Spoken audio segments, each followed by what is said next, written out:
এনে কাৰ্য দেখি পাগলেও ক'ব এয়া কেনে পাগলামি। পাগল মানুহে কৈ আছে এইটো কি পাগলামি হৈ আছে। এনে কাৰ্য দেখি কবৰস্থ মৃতদেহো আন্দোলন কৰিবলৈ ওলাই আহিব। কবৰৰ পৰা ডেড বডি ওলাই আহিব আন্দোলনত। কাটলিচেৰাৰ বিধায়ক সুজামুদ্দিন লস্কৰৰ মুখত ডাইলগৰ ওপৰত ডাইলগ। AIDFৰ বিধায়কগৰাকীৰ এই গৰম ডাইলগ আউৰোৱাৰ আঁৰত পঞ্চায়ত নিৰ্বাচনৰ বাবে প্ৰকাশ পোৱা খচৰা ভোটাৰ তালিকা। বিধায়ক সুজামৰ দাবী কেৱল হিন্দু মুছলমানৰ নামত ভাগ ভাগ কৰি ভোট কেন্দ্ৰ গঠন কৰিছে প্ৰশাসনে। জাত পাতৰ নামত ভাগ ভাগ কৰি গঠন কৰা ভোট কেন্দ্ৰত আছে চৰম অসমানতা। একে পঞ্চায়তৰ একোটা ভোট কেন্দ্ৰ যদি 12 জন 90 জন বা 200 জন ভোটাৰক লৈ গঠিত হৈছে, আন কেতবোৰ ভোট কেন্দ্ৰত ভোটাৰ আছে 1100, 1400, 1600, 2000 বা 2400 পৰ্যন্ত। পাৰ্চন ভোটাৰ দিও এটা ৱাৰ্ড বনাই দিছে, 92 দিও এটা বনাই দিছে আৰু 2400 দিও ৱাৰ্ড বনাইছে।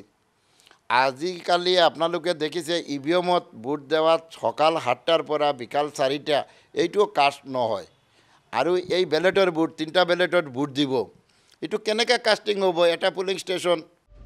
হাইলাকান্দি জিলাৰ সংখ্যালঘু ভোটাৰক পান জপাদি জাপি ভোট কেন্দ্ৰ গঠন কৰাৰ অভিযোগ তুলি কাটলিচেৰাৰ বিধায়কগৰাকীৰ প্ৰশ্ন, হাইলাকান্দি অসমৰ অংগৰাজ্য হয়নে নহয়? যদি হয় দৃষ্টি দিয়ক মুখ্যমন্ত্ৰী, পঞ্চায়ত মন্ত্ৰী তথা জিলা প্ৰশাসনে। মাননীয় মুখ্যমন্ত্ৰী, আমাৰ ষ্টেট ইলেকশ্যন কমিশনাৰ, আমাৰ এডিশ্যনেল চিফ ছেক্ৰেটাৰী এক্কা সাহেব, আমাৰ গাৰ্জিয়ান মন্ত্ৰী, আমাৰ পঞ্চায়ত মন্ত্ৰী গোটেইকে আমি অনুৰোধ কৰি আছোঁ যে আপোনালোকে এবাৰ হাইলাকান্দিৰ বস্তুটো চাওক। নেটত আছে গোটেই, আপোনালোকে চালে গম পাব। অনলি 8টা ভোট দিও এটা পিএছ হৈছে, 100 দি হৈছে, 92 দি হৈছে আৰু ওপৰত 2400 দিও ৱাৰ্ড বনিছে। এইটো কি কথা? এইটো যোনে শুনিব এইটো আচৰিত লগা হ'ব যে এই জিলাখন অসমৰ ভিতৰত না বাহিৰত।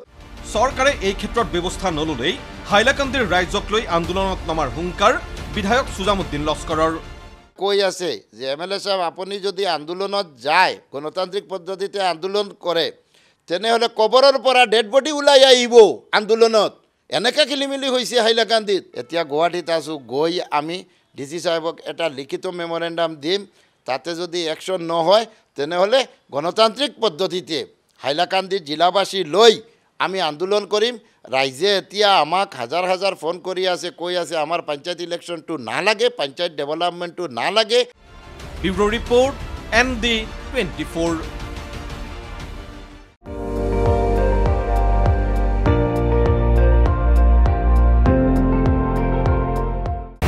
আপুনি চাই আছে ND24, সৰ্বশ্ৰেষ্ঠ নহয় সৰ্বোত্তমৰ দৌৰা।